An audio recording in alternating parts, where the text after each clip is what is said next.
रात के अंधेरे में जब चांद भी अपना चेहरा छिपा लेता है तो गांव वालों की यादों में एक ऐसी रात गूंजती है जो कभी भूली नहीं जा सकती। ये कहानी है गांव काला दिया की, जो पहाड़ों की गोद में छिपा हुआ एक छोटा सा जगह है जहां लोग खेती बाड़ी करते थे, बच्चे खेलते थे और बूढ़े अपनी पुरानी कहानियां सुनाते थे। लेकिन एक रात जब आसमान ने अपना राज खोला तो वहां की हर सांस रक सी गई। ये कोई अफसाना नहीं बल्कि वो सच्ची कहानी है जो अब भी गांव के जिंदा बच जाने वालों की जबानों पर है। आसमान से बारिश नहीं, खून बरस रहा था। मेरी कहानी का मरकजी किरदार है रहमान, एक 28 साला नौजवान जो शहर की चुकाचौंध से तंग आकर अपने आबाई गांव वापस आया था।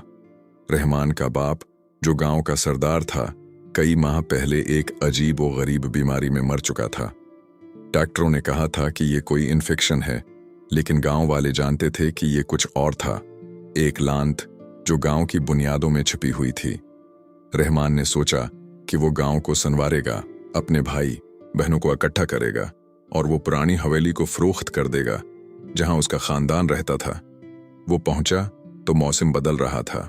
सितंबर का महीना था, जब आमतौर पर बारिश की बूंदें जमीन को सिराब करती हैं, लेकिन इस बार बादल सर्ख थे, जैसे कोई आग जल रही हो आसमान पर।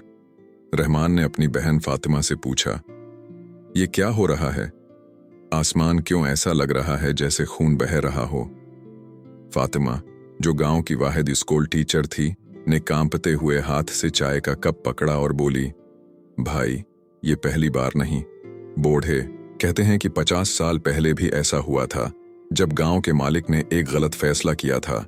रहमान हंस पड़ा। वो शहरी था, साइंस पढ़ा हुआ, लानतों और भूतों पर यकीन नहीं करता था।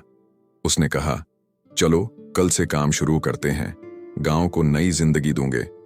लेकिन इस रात जब वो हवेली की छत पर बैठा सिगरेट पी रहा था तो हवा में एक अजीब सी खामोशी छा गई। परिंदे चहचहाना भूल गए, कित्ते भौंकना छोड़ दिए और फिर पहली बूंद गिरी। रहमान ने हाथ बढ़ाया तो इसकी अंगुलियां सरख हो गईं। ये पानी नहीं था, ये खून था, गरम, गाढ़ा और बोदार, जैसे किसी जख्मी जानवर का। वो चीख उठा, फातिमा, ये क्या है? फातिमा दौड़ती हुई आई और दोनों ने देखा कि आसमान से न बल्कि लहरें उठ रही थीं, सरख लहरें जो जमीन पर गिर रही थीं। गांव भर में अफरातफरी मच गई। लोग दरवाजे बंद करने लगे, बच्चे रो रहे थे और बूढ़े दुआएं पढ़ रहे थे। रहमान ने फोन निकाला, लेकिन सिग्नल गायब था। ये कोई कुदरती आफत होगी, उसने खुद को समझाया, शायद कोई वोल्केनिक ऐश या केमिकल। लेकिन जैसे जैसे बारिश तेज हुई, जमीन पर खून की तालाब बनने लगे, पौधे मरने लगे, जानवर पागल हो गए और हवा में एक अजीब सी गंदगी फैल गई, जैसे मुर्दा जिस्मों की बो। अगली सुबह जब सूरज निकला तो गांव की सूरत हाल बदल चुकी थी। रहमान बाहर निकला तो देखा कि उसका पड़ोसी चाचा गुलाम गायब था। उसकी जगह सिर्फ एक सरख धबा था जहां वो बैठा खाना खा रहा था। गांव वालों ने इकट्ठे होकर मीटिंग की। मौलवी साहब ने कहा, यह अल्लाह की तरफ से अजाब है। याद है 50 साल पहले जब सरदार साहब ने उस जमीन पर मस्जिद बनाने की बजाय एक खजाना खोदने की कोशिश की थी। उन्होंने एक पुरानी कब्र खोद दी थी जहां एक औरत की लाश थी। वो औरत जो गांव की पहली हकमरान थी और उसकी मौत जालमाना थी। उसकी रूह ने लानत दी थी, अगर तुमने मेरी जमीन को छुआ तो आसमान से मेरा खून बरसने लगेगा और तुम सब इसमें डूब जाओगे। रहमान ने सुना तो उसे मजाक लगा, लेकिन जब उसने अपने बाप की पुरानी डायरी खोली तो सच सामने आ गया। डायरी में लिखा था, मैंने खजाना ढूंढने की गलती की। वो औरत मलका जरीना इस गांव की बानी थी। उसे उसके ही भाइयों ने कत्ल कर दिया था और उसका खून इस जमीन में जज्ब हो गया। अब वो वापस आ रही है। रहमान का दिल धक से रह गया। वो फातिमा को लेकर गांव के बाहर की गार की तरफ भागा जहां वो कब्र मिली थी। रास्ते में वो देखते गए कि लोग एक एक करके गायब हो रहे थे। एक औरत की लाश मिली, उसका चेहरा सरख जैसे खून ने उसे खा लिया हो। एक बच्चा रो रहा था, अम्मी, आसमान खा रहा है। कार पहुंचकर रहमान ने देखा कि जमीन खुल रही थी, जैसे कोई जिंदा हो।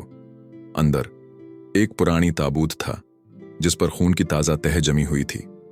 फातिमा ने रोते हुए कहा, भाई, हमें उसे दफन कर देना चाहिए। मौलवी साहब की बात सच थी। रहमान ने हिम्मत की और ताबूत खोला। अंदर एक औरत की लाश थी, खूबसूरत लेकिन आंखें खुली हुई और होंठों पर मुस्कुराहट। अचानक गार में एक आवाज गूंजी, तुमने मेरी नींद खराब की, अब मेरा खून तुम्हारा बन जाएगा। बारिश दोबारा शुरू हो गई, इस बार गार के अंदर। रहमान और फातिमा भागने लगे, लेकिन दरवाजा बंद हो गया। बाहर गांव खाली हो चुका था, सिर्फ सरख धबे बच्चे थे। रहमान ने ताबूत की तरफ देखा तो औरत की लाश गायब थी। इसकी जगह फातिमा खड़ी थी, उसकी आंखें सरख और हाथ में खंजर।